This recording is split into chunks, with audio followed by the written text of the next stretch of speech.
Show की शुरुआत करते हैं जेन ज़ी की बात के साथ। जी हाँ, पहली सैलरी बहुत ख़ास होती है, हर किसी के लिए यादगार रहती है। अब ऐसे में पहली सैलरी के साथ आपको अपना निवेश कैसे शुरू करना चाहिए या किस तरह से जेन ज़ीज़ को अपने सेविंग्स और इन्वेस्टमेंट का ख्याल रखना चाहिए, आज इसी की पाठशाला हम लेकर आए हैं। हमारे साथ Arnab Pandya, founder money edu school, जुड़ गए हैं। अर्नब जी, गुड इवनिंग, स्वागत है आपका हमारी इस पेशकश में।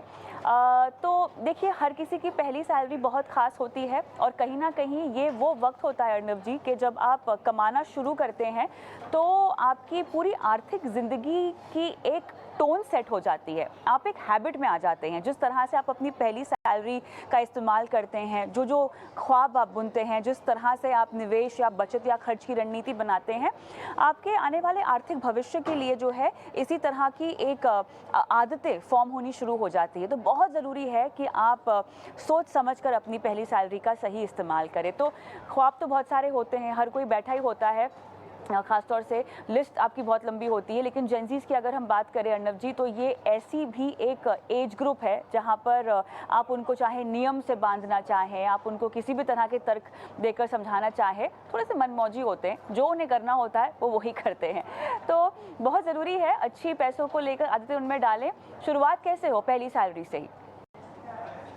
देखिए, जब पहली सैलरी आती है तब ये स्वाभाविक है कि आपके पास इतने सारे ख्वाब होते हैं कि आपके पास ऑलरेडी एक प्लान होता है कि मैं कहाँ खर्च करूँ। तो ये बात सही है कि जितने आपके पास अमाउंट आए अपनी पहली सैलरी के तौर पे, तो आप उसे स्पेंड करने में उसमें आपको कोई तकलीफ नहीं होगी, किसी को भी तकलीफ नहीं होगी। लेकिन ये बहुत ज़रूरी है कि जब से आप कमाना शुरू करें, तब से एक बेसिक अच्छी हैबिट बनाए रखें और ये हैबिट ज़रूरी है ताकि आगे जाते हुए आपके लिए आसान हो।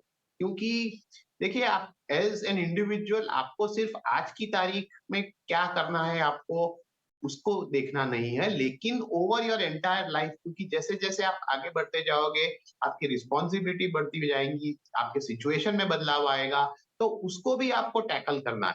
और ये सब चीज़ टैकल तभी हो सकती है, जब आपके पास जो सही हैबिट्स हो, वो आपने अपने एक फाइनेंशियल बिहेवियर में उसे इंक्लूड कर दिया। तो मेरा कहना यही है कि जब भी आप अपनी सैलरी आए पहली बार और आप उसे स्पेंड करने का सोच रहे हो, तब आपके पास 2 चीज़ होना बहुत ज़रूरी है। पहली बात एक कि एक स्पेंडिंग प्लान होना ज़रूरी है। तो ये अगर आपके पास नहीं है और आपने रैंडमली कहीं पर भी अ, रकम खर्च कर दी, तो फिर आपको भी पता नहीं चलेगा, आपका भी कंट्रोल नहीं रहेगा। इसीलिए स्पेंडिंग प्लान होना पहला एक ज़रूरी है। दूसरी बात यही है कि कितनी भी छोटी रकम हो, पहली कमाई के साथ-साथ आप निवेश भी करना शुरू कर दें। ऐसा ना हो कि आप कहते जाएँ कि मैं तो यंग हूँ, मेरे पास बहुत समय है, तो मैं बाद में ये करूँगा। बाद में तो आपको करना ही है, लेकिन आज की तारीख से अगर शुरुआत कर दी कितनी भी छोटी रकम से, तो ये आपके ओवरऑल प्लानिंग का एक हिस्सा बन जाए।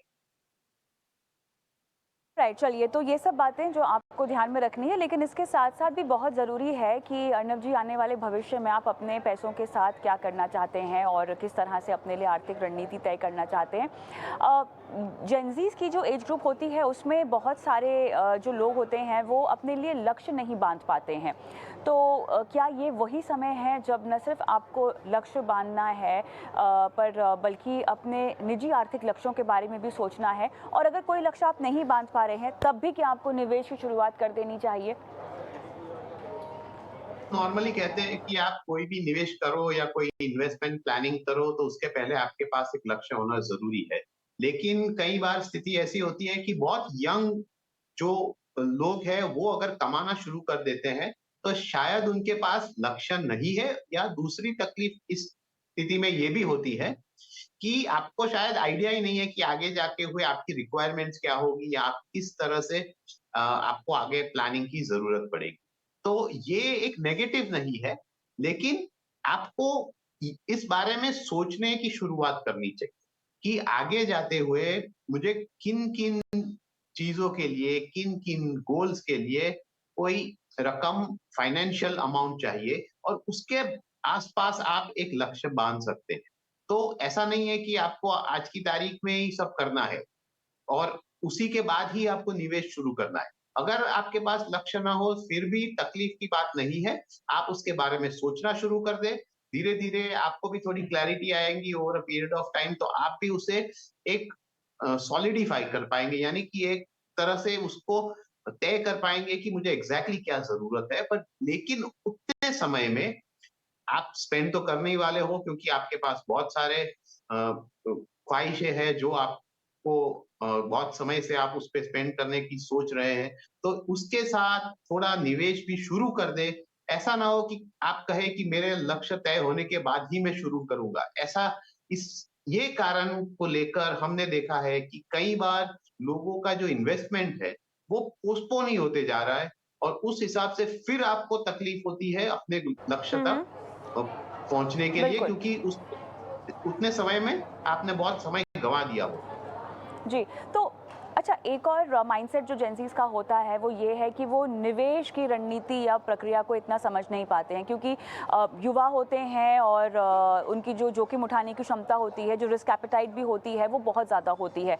और जल्दी पैसा कमाने को लेकर उनको नुस्खे चाहिए होते हैं और विकल्प चाहिए होते हैं, और ऐसे में उनका रुझान स्टॉक मार्केट के ऊपर जाता है। और अर्णव जी वो क्रिप्टो करेंसी में भी पैसे लगाना चाहते हैं। ऐसा नहीं है कि नहीं लगाते आए हैं, बहुत सारे युवाओं जिनसे हम बातचीत करते रहते हैं लगातार, उन्होंने बहुत अच्छा खासा कमाया भी है लेकिन पैसा गंवाया भी है। तो इस तरह के जो रिस्की एसेट क्लासेस होते हैं जिसमें वो अपना पैसा लगाना चाहते हैं, इस तरह की रणनीति कितनी नुकसानदेह हो सकती है उनके लिए? या आपको लगता है कि ठीक है, आप इन एसेट्स में पैसा लगा रहे हो, लेकिन उसके बावजूद भी जो अपनी दाल रोटी होती है, यानी एक जो पोर्टफोलियो होता है निवेश का, उसको भी आप बनाएं, पहले उसको बनाएं, और उसके बाद आपको अगर कुछ एक्सपेरिमेंट करना है, क्विक मनी कमाना है, तो फिर आप बाकी तरह आप अप्रोच अपनी बना सकते हैं कमाई को लेकर। नहीं, आपने ये सही बात कही है, क्योंकि देखिए यंग है, आप रिस्क लेना चाहते हो, आप नई-नई चीज़ें सीखना चाहते हो, आप नए एरियाज़ में वेंचर करना चाहते हो, वो सब ठीक है, लेकिन आपको सभी चीज़ें अपने फाइनेंसेस में एक प्रोपोर्शन में देखना है।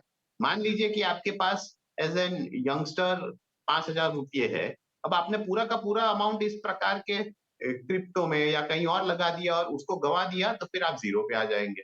अब आपके पास अगर निवेश के लिए थोड़े अमाउंट है, आपने बेसिक इन्वेस्टमेंट शुरू कर दिया है, फिर अपने इंटरेस्ट के लिए या कुछ जानने के लिए आपने थोड़ी छोटी-सी रकम इस प्रकार के एसेट्स में लगा ली, तो फिर एक अलग बात है। तो इसीलिए मैं कहता हूँ प्रोपोर्शन इज़ इम्पोर्टेंट। आप पहले अपने बेसिक गोल्स जो है या बेसिक प्रोसेस है, उस पे ध्यान दीजिए, वो शुरू कर दीजिए। ऐसा ना हो कि इस प्रकार के रिस्क लेने की क्षमता में आप अ, अपना जो बेसिक एम या गोल है उसे ही ना तय कर पाए, क्योंकि आपने उसके लिए रकम ही नहीं छोड़ी है। दूसरी बात ये है कि ये गेट रिच वाला जो पूरा एटीट्यूड है, गेट रिच क्विकली, उसको आपको पहले से ही उस पे थोड़ा सोचना चाहिए, क्योंकि ऐसा नहीं है कि ये सभी चीजें में आप सडनली ओवरनाइट आपको बेनिफिट हो जाएगा। ये जो सोच है कि मैं जल्दी रिच हो जाऊंगा या बहुत कमा लूंगा, उसी से सभी तकलीफें शुरू होती है, क्योंकि उसके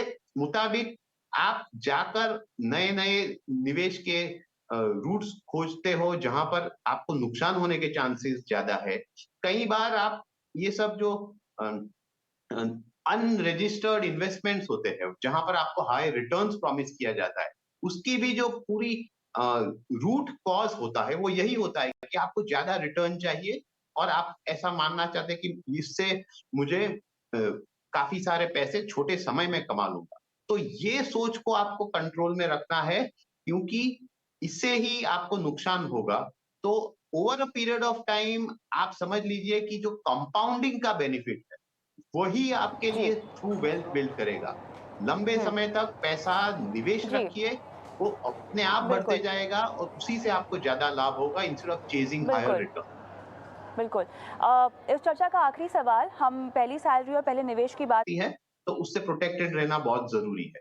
तो ये एक अच्छा निवेश रहेगा। दूसरा, ये आपको ये भी सोचना है कि आपको पहले ही सैलरी के साथ-साथ लोन आपको नहीं लेना है, यानी कि आपको डेट में नहीं जाना है। तो उसी से आप फिर दूसरे निवेश ऑप्शंस में भी आप पैसा धीरे-धीरे करके लगा सकते हो। लेकिन रिस्क कवर कीजिए पहले, और फिर बाद में निवेश की शुरुआत कीजिए, ये आपके लिए एक सही रूट रहेगा। ऑलराइट अर्नब जी, बहुत बहुत धन्यवाद समय निकाला और तमाम जेनजीज को और युवाओं को आपने सही राह दिखाई उनके आर्थिक लक्ष्यों को पूरा करने में।